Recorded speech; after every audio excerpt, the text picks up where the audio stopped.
हाँ, तो बेटा अनैच्छिक क्यों होता है? अनैच्छिक इसको क्यों बोला जाता है? क्योंकि कोई भी अपनी इच्छा से थोड़ी जाएगा कि वो उस समाज को छोड़ के उसको समाज से बाहर कर दिया जाए और बहिष्कृत कर दिया जाए और उस समाज के बाहर रहे।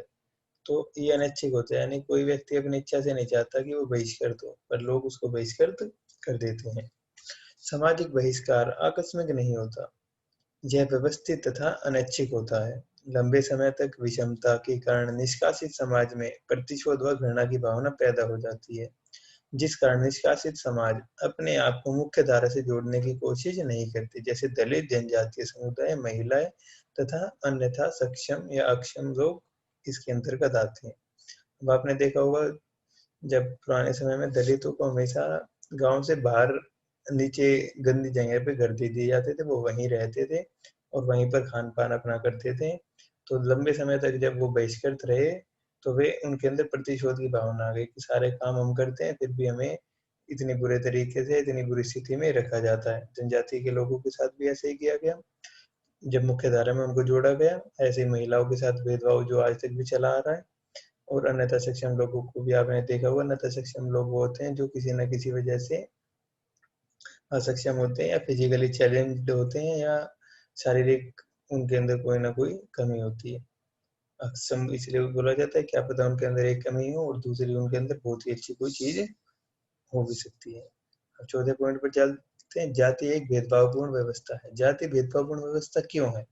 पहली चीज क्या है कि जाति प्रथा जन्म से ही निर्धारित होती है, न कि उस मनुष्य की क्या स्थिति है। यानी कि जिस जाति में आप जन्म ले लोगे उसी जाति में आप रहोगे। तो मनुष्य चाहे वो अमीर हो, गरीब हो, कितना उसके अंदर दिमाग है, कम दिमाग है, इस बात का कोई भी मतलब नहीं रह जाएगा। जाति व्यवस्था व्यक्तियों का व्यवसाय निर्धारित करती है, यानी आप जिस जाति में जन्म लोगे या जो भी व्यक्ति जिस भी जाति में जन्म लेगा, वो उसी जाति का सदस्य बोला जाएगा और उसी जाति का व्यवसाय वो अपनाएगा। पुराने समय में ज्यादा था, समय के साथ साथ इस बिंदु में बदलाव हो गया है और व्यवसाय लोग अपनी मर्जी से चुन सकते हैं। आजाद भारत में ये स्थिति नहीं है। पर अगर भेदभाव व्यवस्था क्यों है ये पूछा जाएगा तो आप ये बिल्कुल बता सकते हो, और इसके जो आप एक्सप्लेनेशन करोगे, व्याख्या करोगे, तो आप इस पॉइंट की व्याख्या में ये बात जरूर बताना कि समय के साथ स्थिति में बदलाव हुआ है और अब व्यवस्था पहले की तरह नहीं है, लोग अपनी मर्जी से अपने व्यवसाय चुन सकते हैं। सामाजिक व आर्थिक परिस्थिति एक दूसरे के अनुरूप होती है, यानी कि जिस जाति में जन्म लेगा उसकी जो सामाजिक परिस्थिति होगी वही रहेगी, और आर्थिक परिस्थिति भी वो रहेगी। क्यों? क्योंकि जो अमीर लोग होंगे, उच्च जाति के होंगे, उनके पास ज्यादा जमीनी अधिकार होंगे, अधिकतर अमीर होंगे। पर कभी कभी परिस्थिति ऐसी होती है कि वो उच्च जाति का व्यक्ति होते हुए भी गरीब होता है, और कभी कभी आर्थिक परिस्थिति में नीची जाति के लोग भी अमीर आज के समय में पाए जाते हैं। तो नेक्स्ट पॉइंट पे चलते हैं, अस्पृश्यता। पांचवा पॉइंट है अस्पृश्यता। ये आप सब इससे वाकिफ होंगे, इसके बारे में आपने सुना होगा। अस्पृश्यता क्या होता है? किसी को स्पर्श करने से अछूत या छुआछूत जिसको कहा जाता है। अस्पृश्यता को आम बोलचाल में छुआछूत कहा जाता है। धार्मिक व कर्मकांडीय दृष्टि से शुद्धता व अशुद्धता के पैमाने पर सबसे नीची जाने वाली जातियों के विरुद्ध अत्यंत कठोर सामाजिक दंडों का विधान किया जाता है। इसे अस्पृश्यता कहते हैं। यानी कि अब जैसे नीची जाति का लोग, पुराने समय की बातें मैं ज्यादा इसलिए कर रहा हूँ क्योंकि जितने भी ये सामाजिक अस्पृश्यता, बहिष्कार, जो भी चीजें हैं, ये आजाद भारत से पहले यानी गुलामी के समय में या गुलामी से भी पहले, उपनिवेशवाद से भी पहले के समय में ज्यादा थी। जब देश आजाद हो गया तो अलग अलग कानून बन गए और इनको रोकने के लिए समय समय पर कानून बनते गए और उनका पालन भी होता गया। तो स्थिति में बहुत ज्यादा बदलाव आ गया है, यानी कि जो अस्पृश्यता थी, बहिष्कार था, सामाजिक भेदभाव था, इन स्थितियों में बदलाव हुआ है। यानी आज के दिन इतना भयानक स्थिति नहीं है जो पुराने समय में थी। तो इसलिए मैं बार बार आपको कह रहा हूँ पुराने समय में, तो आप ये मत समझना कि हर चीज मैं पुराने समय में क्यों बता रहा हूँ। अगर आपको मेरी बात सही लग रही है तो कमेंट बॉक्स में क्या लिख दोगे? यस, बिल्कुल यस लिख दो। तो आम बोलचाल में छुआछूत कहा जाता है, ये भी आप समझ गए होंगे। अब एक बार दोबारा मैं बता रहा हूँ, धार्मिक एवं कर्मकांडीय दृष्टि से शुद्धता व अशुद्धता के पैमाने पर सबसे नीची जाने वाली जातियों के विरुद्ध अत्यंत कठोर सामाजिक दंडों का विधान किया जाता है। इसे अस्पृश्यता कहते हैं। यानी कि शुद्धता और अशुद्धता कैसे कहते हैं? जैसे अगर पुराने समय में कोई नीची जाति का व्यक्ति रास्ते से भी निकल जाता था, उसके सामने से ब्राह्मण जा रहा होता था और अगर वो सीधा चला जाता था तो ये अशुद्ध माना जाता था, ब्राह्मण को नहाना पड़ता था। ये ऐसी ऐसी चीजें उस समय में की जाती थी जिसका कोई भी मतलब नहीं बनता था, पर उस समय जो होता था, आज के दिन वो स्थिति नहीं है। अस्पष्ट अस्पृश्यता शब्द का प्रयोग ऐसे लोगों के लिए किया गया है जिन्हें अपवित्र, गंदा और अशुद्ध माना जाता था। ऐसे लोगों को कुओं, मंदिरों और सार्वजनिक स्थानों में प्रवेश निषेध था, यानी इनको कुओं से पानी भरने नहीं दिया जाता था। कोई उच्च उच्च वर्ग या उच्च जाति की महिला आती थी, वो इनके कुओं में पानी डालती थी, इसमें इनको दूर खड़े रहना होता था, इनकी परछाई भी उन तक नहीं पहुंचनी चाहिए थी। अलग अलग ये कुप्रथा आप हमारे देश में कह सकते हो कि ये सब कुप्रथाओं का ही नतीजा था। मंदिरों में उनका प्रवेश वर्जित था, मंदिरों में प्रवेश भी नहीं था, ना वे कोई भी धार्मिक ग्रंथ पढ़ सकते थे, उनको सिर्फ धार्मिक ग्रंथ सुनने के लिए अनुमति थी। और सार्वजनिक स्थानों पर प्रवेश निषेध था, यानी जहाँ पर अगर कोई उच्च जाति का लोग जा रहे हैं तो वहां पर उनको जाने की अनुमति नहीं होती थी। गांधी जी ने भी, और हाँ एक चीज और इम्पोर्टेंट है इसके अंदर कि उनको पहले ही बोल दिया जाता था कि वो नए कपड़े पहन के भी समाज के अंदर घूम नहीं सकते, पुराने कटे फटे कपड़े ही उनको पहनने दिया जाता था। अब अगला पॉइंट है, गांधी जी ने इन लोगों के लिए हरिजन शब्द का प्रयोग किया था, किंतु आजकल दलित शब्द का प्रयोग किया जाता है। हरिजन शब्द गढ़ा हुआ किसका है? गांधी जी का। इंपॉर्टेंट पॉइंट है, इसलिए मैं इसको दोबारा हाईलाइट कर रहा हूँ। हरिजन शब्द किसका गढ़ा हुआ? गांधी जी का। पेपर में 1 नंबर में आ सकता है, तो इसको नोट कर लें, लिख लें अपनी कॉपी में। हरिजन शब्द किसका गढ़ा हुआ है? हरिजन शब्द का प्रयोग सबसे पहले किसने किया था? तो आप बताओगे, गांधी जी ने इसका प्रयोग सबसे पहले किया था। किसके लिए किया था? दलितों के लिए किया था। किसके लिए किया था? दलितों के लिए किया था। दलित शब्द का अर्थ होता है पैरों से कुचला हुआ। पैरों से कुचला हुआ उनको क्यों कहा जाता है? क्योंकि उनका पुराने समय में या उपनिवेशवाद में या उपनिवेशवाद से पहले बहुत ज्यादा शोषण किया गया, इसलिए उनको पैरों से कुचला हुआ कहा गया। भारतीय संविधान 1956 के अनुसार जाति अस्पृश्यता निषेध है, यानी जाति के आधार पर किसी को भी अस्पृश्य नहीं कहा जा सकता। जैसे मैंने अभी बताया था आपको कि समय के साथ साथ इसमें परिवर्तन होता रहा है, और अब भी और परिवर्तन की जरूरत भी है, पर कुछ जगह पर स्थिति सामान्य हो चुकी है। अब महात्मा गांधी, डॉक्टर अंबेडकर और ज्योतिबा फुले ने अस्पृश्यता निवारण की दिशा में उल्लेखनीय कार्य किया। इन लोगों ने अस्पृश्यता को कम करने के लिए, खत्म करने के लिए, कानून बनाने के लिए या आंदोलन किए, और इसका प्रभाव भी पड़ा। इसके बारे में आगे हम देखेंगे। अस्पृश्यता के आयाम क्या है, या अस्पृश्यता किस किस तरीके से हो सकती है।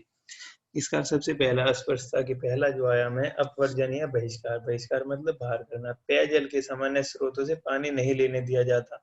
सामाजिक उत्सवों समारोह में भाग नहीं ले सकते। धार्मिक उत्सव पर ढोल नगाड़े बजाना बहिष्कार होता था। बहिष्कार कैसे हो गया? सामाजिक उत्सव में भाग नहीं ले सकता, मेले में वो नहीं जा सकता, बाजार में वो नहीं जा सकता। पानी के स्रोत का मैंने आपको पहले ही बता दिया है। तो इस तरीके से उनका बहिष्कार किया जाता था। दूसरा अस्पृश्यता है अनादर और अधीनता सूचक। अब देखो, टोपी या पगड़ी उतारना, यानी कुछ कोई ऊंची जाति का व्यक्ति सामने से जा रहा है तो उसे टोपी या पगड़ी उतार देनी है। जूतों को उतार कर हाथों में पकड़ ले जाना, यानी अगर उसने जूते पहने हुए हैं तो अपने जूते हाथों में उठा लेगा, यानी जूते भी उसको पहनने की अनुमति नहीं होती थी। ये सब चीजें पुराने समय की है, मैं फिर आपको बता रहा हूँ। आज के समय में ये हालत नहीं है। सिर झुकाकर खड़े रहना, यानी वो सिर उठाकर देख नहीं सकता था सामने से कौन आ रहा है। साफ या चमचमाते हुए कपड़े नहीं पहनना उनको साम अब जब इन स्थितियों में व्यक्ति रहेगा तो वो कैसा रहेगा? दीनता सूचक रहेगा, गुलामी की जिंदगी वो जिएगा। अगला पॉइंट है शोषण व आश्रितता। उनके साथ शोषण किया जाता था और वो दूसरों पर आश्रित होते थे, उन्हें बेगार करनी पड़ती थी। बेगार का अर्थ होता है मजदूरी। ये भी इम्पोर्टेंट है, पेपर में आया हुआ है। बेगार का क्या अर्थ होता है? मजदूरी।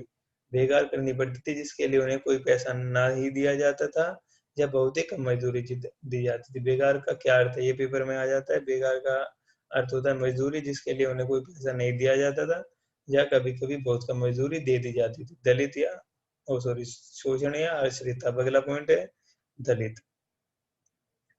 वह लोग जो निचली पायदान जाति व्यवस्था में पायदान पर है तथा शोषित है, दलित कहलाते हैं। यानी जो सबसे नीचे है, जिसको शूद्र भी कहा जाता है, वह दलित है, उनको दलित भी कहा जाता है। छठा पॉइंट अब शुरू करते हैं। समझ में आ रहा है तो हमें बताएं। कोई भी अगर आपका कोई भी प्रश्न बनता है तो आप कमेंट बॉक्स में हमसे पूछ सकते हैं। जाति व जनजातियों के प्रति भेदभाव मिटाने के लिए राज्य द्वारा उठाए गए कदम। देश में जातियों के प्रति भेदभाव दूर करने के लिए कौन कौन से कदम उठाए गए हैं, या उनको समानता का दर्जा दिलाने के लिए क्या क्या कदम उठाए गए हैं, इन सब प्रश्नों के यही उत्तर होंगे। पहला, अनुसूचित जाति व जनजाति के लिए राज्य तथा केंद्रीय विधानमंडलों में आरक्षण। यानी जब कोई भी राज्य के अंदर चुनाव होते हैं या केंद्रीय विधानमंडल जैसे कि संसद में लोकसभा और राज्यसभा के चुनाव होंगे, लोकसभा के चुनाव होते हैं, राज्यसभा में तो जो राज्य के विधानमंडल के सदस्य होते हैं वही चुनकर भेजते हैं। तो राज्य और केंद्रीय विधानमंडलों में उनके लिए आरक्षण का प्रावधान है। आरक्षण का मतलब रिजर्वेशन है उनकी, यानी कि अनुसूचित जातियों के लिए 15% रिजर्व सीट होती है, और जो अनुसूचित जनजाति है उनके लिए 7.5 या 7.5% की रिजर्वेशन होती है। यानी इतना तो उनका होगा ही, इससे ज्यादा भी हो सकता है पर इससे कम नहीं होगा। सरकारी नौकरियों में उनके लिए आरक्षण है। सरकारी नौकरियों में आरक्षण का जो रेशियो है जो मैंने भी बताया वही है। अस्पृश्यता अपराध 1955 के लिए, जो अस्पृश्यता अपराध यानी किसी को भी अगर अस्पृश्यता या रंग के आधार पर किसी के साथ भेदभाव किया जाता है तो ये एक अपराध बोला जाएगा। 1850 का जातीय निर्योग्यता निवारण अधिनियम, 1850 का एक अधिनियम था कि जाति के आधार पर किसी के साथ भेदभाव नहीं होगा। 5वां पॉइंट है अनुसूचित जाति व अनुसूचित जनजाति अस्पृश्यता उन्मूलन कानून 1989 या 1989, इसको पढ़ेंगे, कई बच्चे इसको पढ़ने में भी गलती कर देंगे, 1989 होगा। अनुसूचित जाति व अनुसूचित जनजाति अस्पृश्यता उन्मूलन कानून, यानी उनको अस्पृश नहीं समझा जाएगा, उनके साथ भेदभाव नहीं किया जाएगा। अस्पृश्यता का अर्थ आपको पहले ही बता दिया गया। अब जो छठा पॉइंट है, ये क्या हुआ था 93 में, एक संविधान संशोधन के आधार पर अन्य पिछड़ा वर्ग आयोग या ओबीसी जिसको कहते हैं, अदर बैकवर्ड क्लास, इसको आरक्षण दे दिया गया था। ये भी एक तरीके से उच्च शैक्षणिक संस्थानों के 93वें संशोधन के अंतर्गत अन्य पिछड़ा वर्ग को आरक्षण देना। अब इसके अंदर क्या हुआ था, गैर सरकारी प्रयास व सामाजिक आंदोलन किए गए, मतलब एनजीओ भी इसके लिए प्रयास करते रहे हैं कि किसी भी व्यक्ति के साथ कोई भेदभाव ना किया जाए, और सामाजिक आंदोलन भी समय समय पर होते रहे। स्वाधीनता पूर्व ज्योतिबा फुले, पेरियार, सर सैयद अहमद खान, डॉक्टर अंबेडकर, महात्मा गांधी, राजा राम मोहन राय आदि का महत्वपूर्ण योगदान रहा। स्वाधीन यानी आजादी से पहले इन लोगों ने इनके विकास के लिए, इनको समानता का दर्जा दिलाने के लिए बहुत प्रयत्न किए। उत्तर प्रदेश में बहुजन समाज पार्टी, कर्नाटक में दलित संघर्ष समिति, जो उत्तर प्रदेश की बहुजन समाजवादी पार्टी है जिसकी अध्यक्ष आपको पता होगा मायावती जी है। ये जाति आधारित यानी पिछड़ी जाति से है। बहुजन समाजवादी पार्टी इसलिए पिछड़ी जाति की बोली जाती है। और इन्होंने बहुत लंबे समय तक उत्तर प्रदेश की भागदौड़ संभाली है। ये वहाँ की चीफ मिनिस्टर या मुख्यमंत्री रही है। विभिन्न भाषाओं के साहित्य से योगदान, अलग अलग भाषाओं के साहित्य से योगदान भी इनको दिया गया है।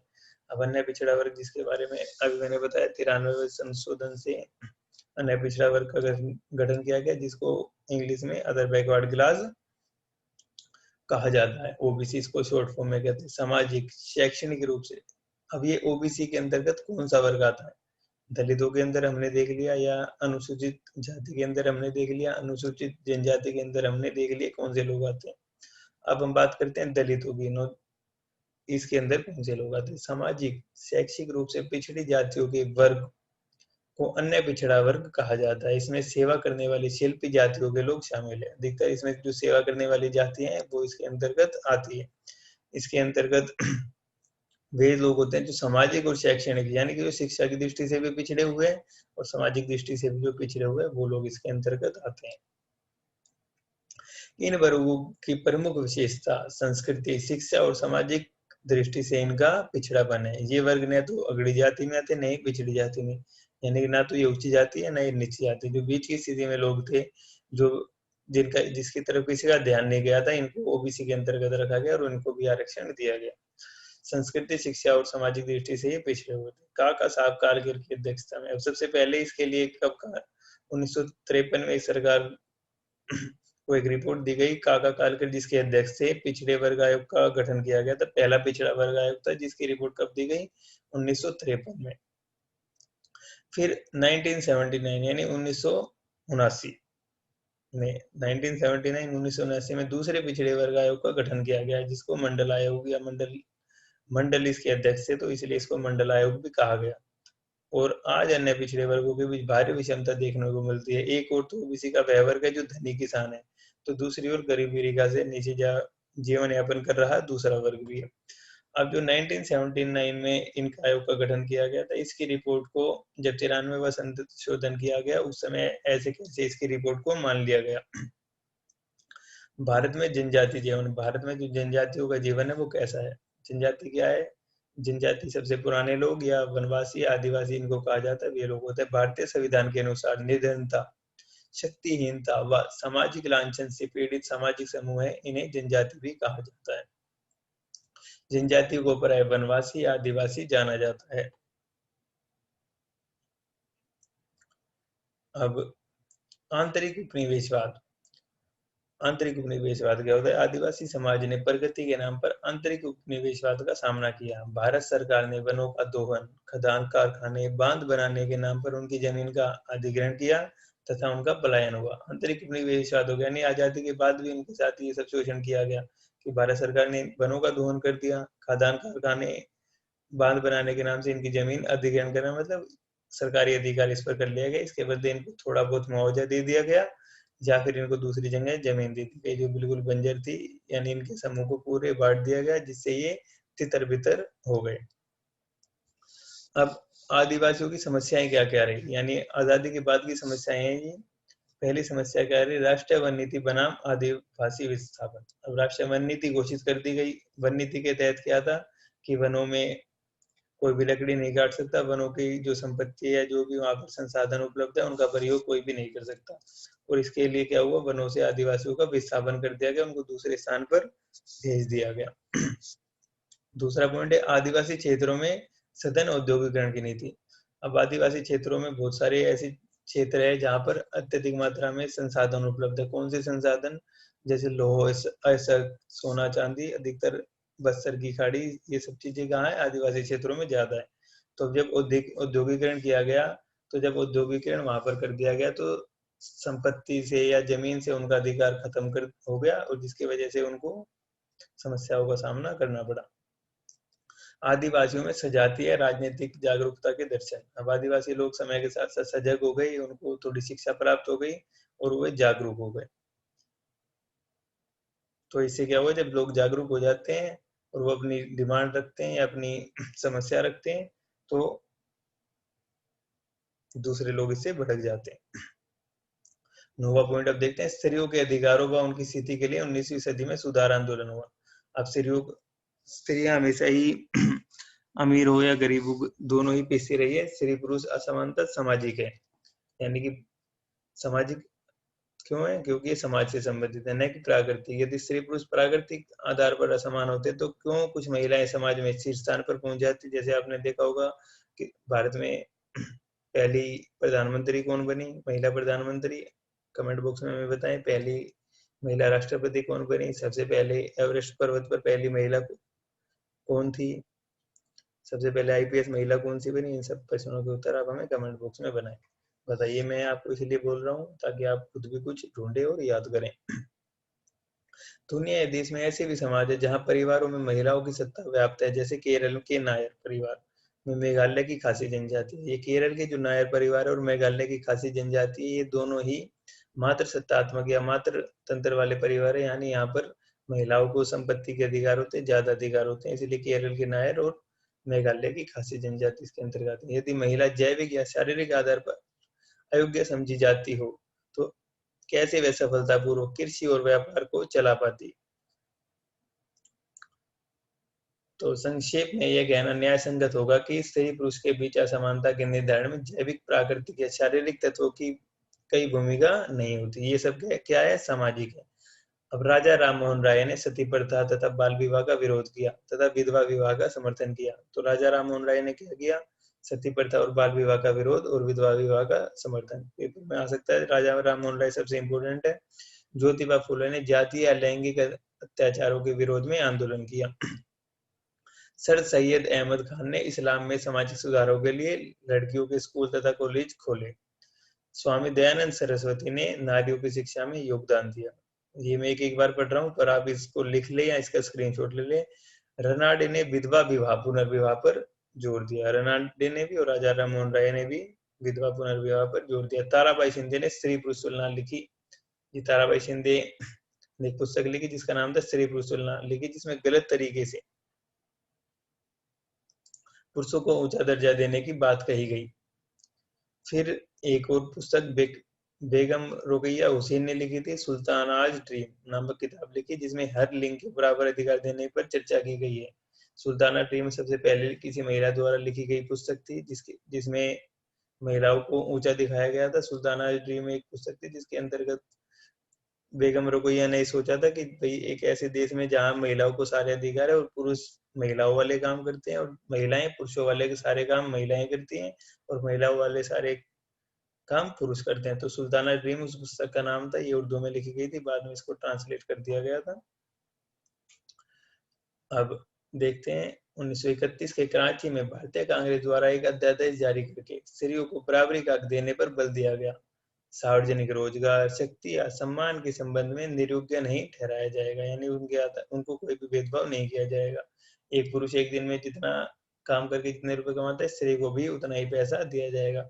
1970 में काफी अहम मुद्दों पर जोर दिया गया, जैसे पुलिस हिरासत में बलात्कार, दहेज हत्या आदि।